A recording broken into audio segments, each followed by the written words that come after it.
пресс конференцияны бүгін біз Бишкек шаарынын шайлоосу жөнүндө, мэрдин шайлоосу жөнүндө сөз болот. Жергиликтүү кеңештин шайлоолору жөнүндө сөз болот бул жерде. Жана административдик чарбалык ушу борбор шайлоо комиссиянын ичиндеги мыйзам бузуулар жөнүндө сөз болот. Жана 2017 жылдагы президенттин шайлоосу жөнүндө дагы бул жерде сөз болот.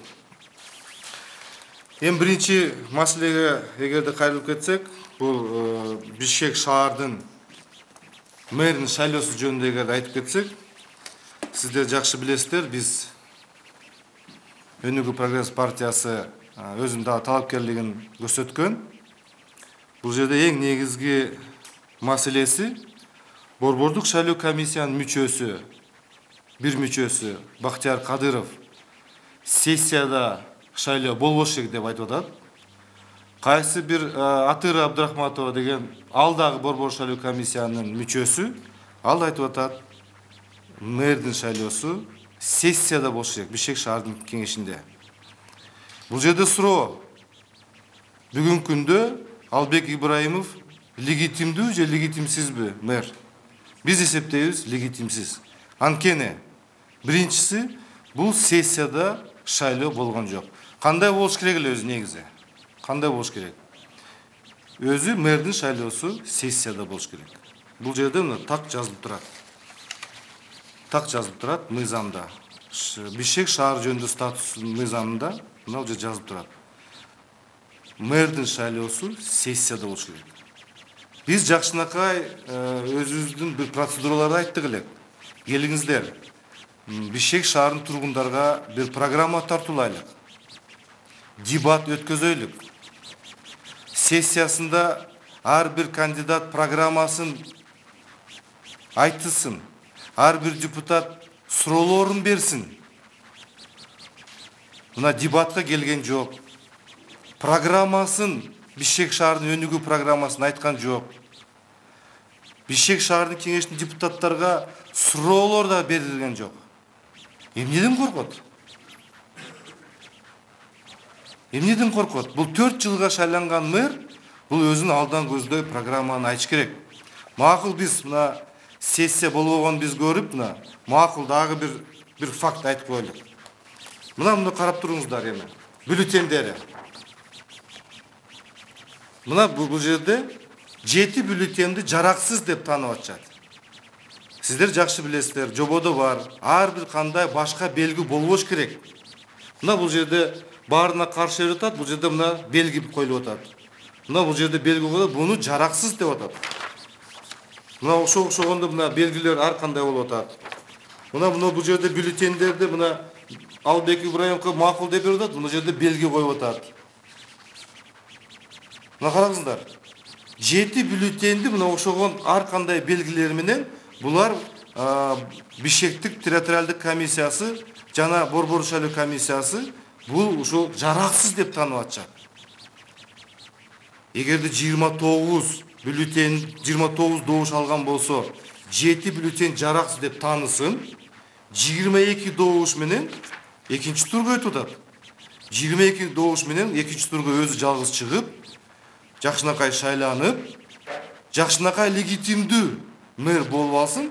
Мына ушундай жакшынакай процедура менен эгерде легитимдүү менен отурса, биз деле баардыгыбыз макул болот элек да. Эми карап көрүңүздөр, кандай деген басымдар болду, кандай деген кысымдар болду. Мэриянын астында митинг өткөзүштү. Мыйзамда бул жерде так жазылып турат. Депутаттарга эч ким басым жасалбайт. Аларга мындай эркин добуш бергенге мүмкүнчүлүктөр түзүлөт. Андай мүмкүнчүлүк түзүлгөн жок. Ар депутат имаратка кирип аткан астында ошол жерде митингдегилер ар бир депутаттын аты жөнүн айтып, кыкырып, тигиндей мындай деп, баягы Албек Ибраимовду шайлайсың деп, ар бир кандай басымдарды жүргүздү. Ошонун баардыгын биз көрүп, ошол борбор шайлоо комиссиясына бердик. Ошол борбордук шайлоо комиссиясы эмнеден коркконун мен билбейм. Ошол конвертти бюллетендерди ачып, ошол бюллетендерди көрүп, ошол бюллетенди көргөндөн кийин өздөрүнүн баасын берсе деле болмок. Жок, биз бюллетенди көрбөйбүз. митинг легитимдүү мыйзам жүзүндө болду деп чечим чыгарып атышат. Эч кандай башка мыйзам бузууларды болгон жок деп чечим чыгарып атышат. Бийлик бар жок алардын колунда. Бүт алардын колунда. Ошонун баардыгы мыйзам чегинде жасап, жакшынакай элге тартуулап, дебатка келип, программаларды айтып, мына ушундай жакшынакай мен жыйынтыктарга чыгат эле деп эсептейт элем.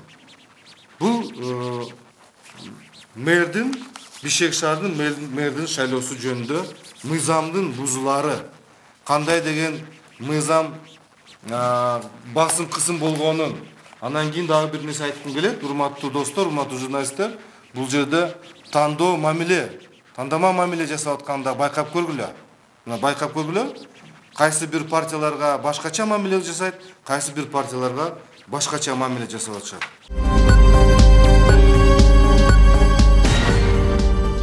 Мына сиздер жакшы билесиздер, Жалал Абад шаарында шайлоо процесс жүрүп атканда Жалал Абадтык шаардык аймактык комиссиясы СДПК фракцияны шайлоодон четтеткен. Ошол чечимди Борбордук шайлоо комиссиясы жокко чыгарды. Бирок анын чечими мыйзамсыз болуп танылып атат. Эмне үчүн? Борбордук шайлоо комиссиянын чечимдери ар бир чечими 8 добуш менен кабыл алыныш керек. Ошол күнү катышып аткан Борбордук шайлоо комиссиянын мүчөлөрү ошол токтомго өздөрү кол коюш керек. Кол коюш керек. Кол койгондо дагы ошол жерде бул далил катары өзү катышты, өзү колдун добушун берди деген. Эми эмне болуп атат? Урматтуу коллегалар, ал жерде 7 добуш менен чечим кабыл алышат. Ушул Жалал Абадтык территориалдык комиссиянын чечимин жокко чыгарып атышат. Анан биз сурадык, эмне үчүн сиздер 7 добуш менен кабыл алып атасыңар десек, ал жерде айтат, биз Эшимов акыл мүчөбүз бул командировкада болчу, бизге ишеним кат берген. Мыйзамда андай жазылган жок, ишеним кат деген. Бул биринчиси. Экинчиси, арыз түшүп атат 2 декабрда. Арыз түшүп атат. А Эшимов акыл 1 декабрда Ташкентке учуп кетип атат. 2 декабрда алар билген жок кандай эмне болгон жагдай. Бирок аны айтат, алдын алуу билген. Кийинки дагы жагдай. Ошо Эшимов акыл менен Арипов Назарали Ташкентте чогуу ошол жерде 4 декабрда боло турган шайлоодо, президент шайлоодо ошол жерде катышып аткан. Арипов Назаралиге Эшимов акылга биз документ жөнөттүк. Ал интернет аркылуу ал жерде таанышып, анан бизге макулдугун берди деп атышат. А бирок дагы бир суроо. А эмне үчүн Эшимовго жөнөтүп атат интернет аркылуу? А Арипов Назаралиге жөнөтпөй атат. Бул эмне деген? Дагы тандама процесс болуп атпайбы? Бир мүчөгө берип атат документти, экинчи мүчөгө бербей атат. Ошон үчүн баягы СДПК фракциясы азыркы учурда Жалал Абад шаарындагы кеңешинде азыр мүчө болуп турат. Улар дагы легитимсиз деген биз айтып атабыз. Анткени Жалал Абадтык аймактык шаардын комиссиясынын чечими жокко чыгарылган жок деп эсептейбиз.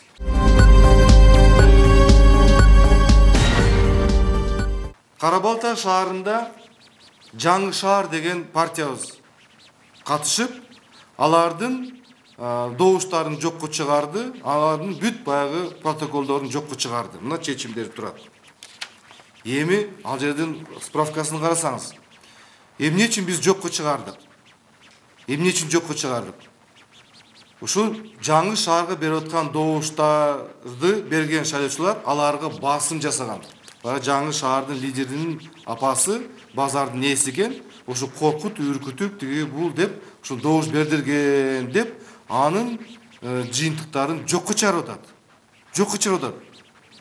Эми карап койгула, Бишкекте биз арыз менен жазып атабыз. Мына митинг болду, басым болду депутаттарга, кандай бир шайлоочуларга бир туура эмес маалымат жеткизишти деп басым болуп атат деп айтсак, аны уккусу келбей атат. А Кара-Балта шаарда басым болду, шайлоочулардын эркин жүрүшүнө бир шарт түзүлгөн жок деп Жаңы шаардын жокко чыгарып атат. Бул деген айткым келет бул жерде. Bu şayloo kodeksi emес, bu tandоо kodекsi болуп калды азыр учурда. Бул партия жагат, бул партия жакпайт деген. Бул партияны тандайбыз, бул партияны тандабайбыз деген мына ушундай ошогон мамиле болуп калды. Дагы бир моментти айткым келет, мына Өзгөндө Кароол айыл өкмөтүндө шайлоо болду. Шайлоо болуп, ал жерде 3 талапкер бири-бири менен баягы добуштарын эсептей албай, жыйынтыкка макул болбой, Борбордук шайлоо комиссиясына арыз жазышты. Борбордук шайлоо комиссиясы ошол конвертти ачып, конверт ачкандан кийин эсептеп чыгышты. Ошол үчөө кандидаттардын арасынан алар аныктап берди. Сен биринчи место алдың, сен экинчи место алдың, сен үчүнчү место алдың, тандап айтып беришти. А биздин Бишкектин шаардык Бишкектин мэринин шайлоосунда конвертти ачып, şu конверттин бюллетенин көрүп, конвертти ачкандан кийин бюллетенди эсептеп, өзүнүн жыйынтыктарын чыгарып болот десек, жок деп атат. Мына бул жерде дагы тандама мамиле болуп атат. Тандоо деген мамиле болуп атат. Ошон үчүн урматтуу коллегалар, бул жерде мына избирательный подход болуп атканын биз ушул жерде да айтып атабыз. Дагы бир кайсы жерде избирательный подход болуп атат. Мына мисалы Бешкенский айыл өкмөт боюнча айткым келет. Мен сиздерге бул Лейлек районунда, Баткен областында. Мен сиздерге бир мына бул жерде мурдагы Борбордук шайлоо комиссиянын төрагасы Абдраимов август айында президентке кат жолдоп атат. Мына Кемин районунда Кемин шаардык кеңешинин, Терек айыл өкмөтүнүн Актала районун, Чаек айыл өкмөтүнүн Жумгал районун, Бешкент айыл өкмөт Лейлек районун, ошол айыл өкмөттөрдө жаңыдан шайлоо болсун деп президентке сунуш берип атат. Президенттин мыйзам чегинде укугу бар. Эгерде эки жолу ал жерде айыл өкмөттүн башчысын шайлап албаса, анда ошол айыл өкмөттөрдө жаңы шайлоо президент жарыя кылат. Эми карап коюңуздар. Ошол бардыгын ушу баягы Чүйдөгү, Акталадагы, Жумгалдагы бүт айыл өкмөттөргө жаңыдан шайлоо жарыя кылып атышат. А Бешкент айыл өкмөтүндө дагы ушундай процедура менен болуш керек эле. Жок, алар аны алып атат, өзгөчө кылып. Кайра 3-чү жолу айыл өкмөт башчысына шайлаганга уруксат берип атат. Лейлек районунда Бешкек айыл өкмөтү. Эмне ал айыл өкмөт өзгөчө айыл өкмөтпү? Жанын куратору барбы ал жерде? Жанын бир башка бир мындай покровительдери барбы? Мына бул жерде дагы избирательный подход болуп атат.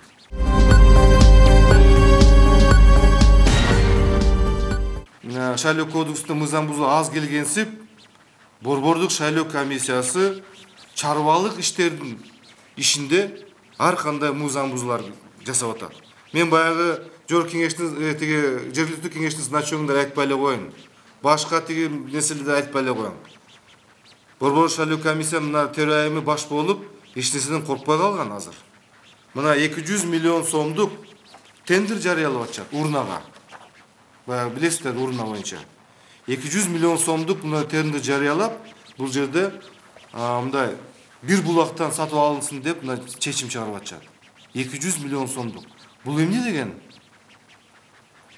Бул жерде аз-ич мындай карасак, мыйзам боюнча бир булактан ала албайт. Тендер жарыялаш керек. Бир булактан качан алат? Эгерде кезексиз шайлоо болгондо ошондой бир булактан алат. А кезексиз шайлоо болгон жок bizde. Bizde өзүбүздүн график боюнча шайлоолор болгон. Ошон үчүн мен бул жерде айткым келет. Өтө чоң мындай бир суммадагы 200 миллион сомдук тендерди коркпой, жоопкерчиликтен коркпой жасап аткан карап койгула. Мен ойлойм бул өтө чоң мыйзам бузуу. Биз бул жерден айткыбыз келет, бул өтө мындай кийинки чоң орчундуу маселелердин бири деп эсептейбиз.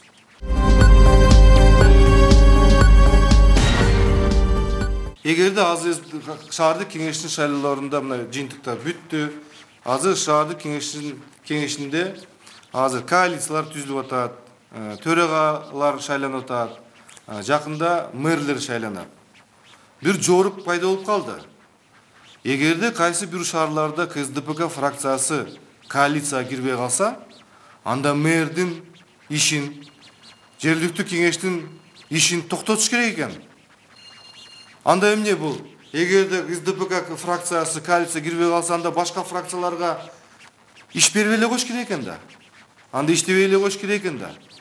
Мына Жалал Абад шаарда, мына Талаш шаарда мына ушуга окшогондор, Кара Балта шаарда ушуга окшогондор жоруктар болуп атат. Прокуратура менен сотту алар саясий инструментке айландырып алышты. Мына Жалал Абад шаарда шаардык кеңештин депутаттары келип, 31ден 16 депутат келип, СДПК мен Кыргызстан фракциясы келбей койду эле. Прокурор ошо 16 депутаттарга эскертүү берип атышат. Эмнеге келдиңер, мыйзамсыз келдиңер деп атат. Бул эмне деген жорук? Прокурор эскертүү берди. Мына Жалал Абадтык шаардын прокурору Мурзаев деген. Мына бул жерде эскертүү берди. Силер ошол 16 депутат менен келип, сессияны туура эмес өткөздүңөр деп, кийин дагы СДПК фракциясы арыз жазып сотко. Ошо силер мыйзамсыз жүргүздүңөр деп болушу мүмкүн деп сот алардын иш аракеттерин, алардын кыймыл аракеттерин, алардын ишмердин токтотуп, мына 27 январга чейин ишиңерди токтоткула деп мына киришип атат. Бул эмне деген? Бул деген прокуратура, бул деген сот, мына бийликтин саясий инструменти болуп калды. Борбордук шайлоо комиссиянын төрайымы мыйзамдын чегинде иш алып барып атат. Ал бир өзүнчө бир түшүнүк менен алып барып атат. Өзүнүн бир түшүнүгү менен алып барып атат. Кандай бир телефонный праволар менен, кандай бир башкача биз көз караштар менен алып барып атат. Кандай бир башка партияларга башкача мамиле жасап атканын, кандай бир башкача маселени жасап атканын көрүп атабыз. Бул жерде эми чоң суроо туулуп атат. 2017 жылы президенттик шайлоо болот. Ошо борбордук шайлоо комиссиянын төрайымы таза, айкын, адилеттүү шайлоо өткөзө алабызбы? Бул чоң суроо. Биздин деңгээлибиз мыйзам бузбай шайлоону жүргүзүп, жакшынакай шайлоо өткөзө алабызбы деген бул аябай чоң орчундуу маселе. Эгерде эртең ушул шайлоодо ар кандай мындай процедуралар бузулуп турса, ар кандай көз караштары, мамилелери башкача ар кайсы кандидаттарга мамилелери болуп турса, кандай деген нараазычылыктар болуп калышы мүмкүн? Мына ошол жерде өтө чоң суроо.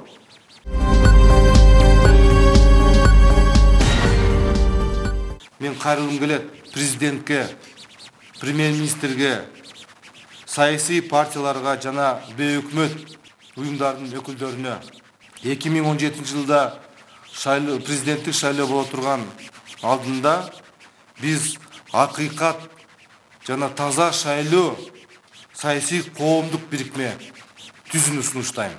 Анын максаты ушу шайлоо процессинде болуп аткан биринчи конституция негизинде ушу шайлоого тийиштүү мыйзамдардын негизинде ушу процесстер болуш керек, сакталыш керек деп айткым келет.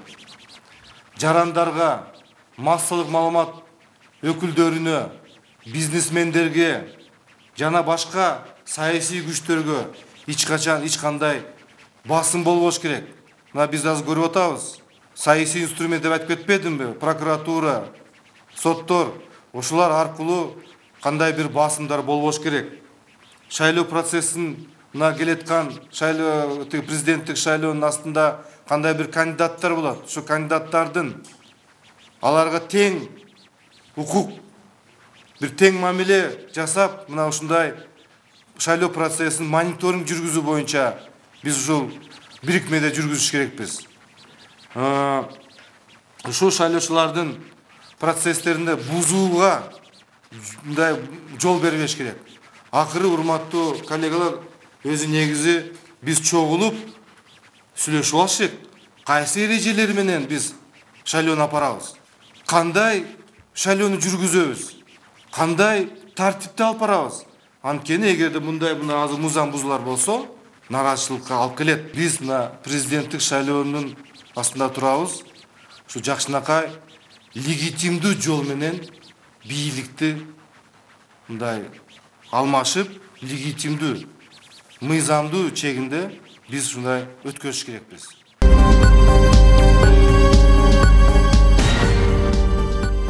У нас идут очень большие сейчас консультации, на которые мы должны много что вопросов найти ответы. Из-за этого мы 10 февраля к вам прекрасную пресс-конференцию проведем, и там именно будет вопрос, один вопрос о выдвижении в президенты на выбор 2017 года. Буларды айттыңыз, БШК боюнча. Сиз ошолордун баарын жазуу жүзүндө өздөрүнө же укук органдарына кайрылдыңызбы? Кайрылсаңыз кандай жооп алдыңыз? Биз бүт мыйзам бузуулар боюнча мыйзам чегинде борбордук шайлоо комиссияларына кайрылганбыз, жана сотко кайрылганбыз. Ошол мыйзам бузуулар боюнча борбордук шайлоо комиссиясы дагы, сот дагы биздин мындай аргументтерге макул болгон жок. Алар ушул бир өзүнүн чечимдери менен чыгарышкан.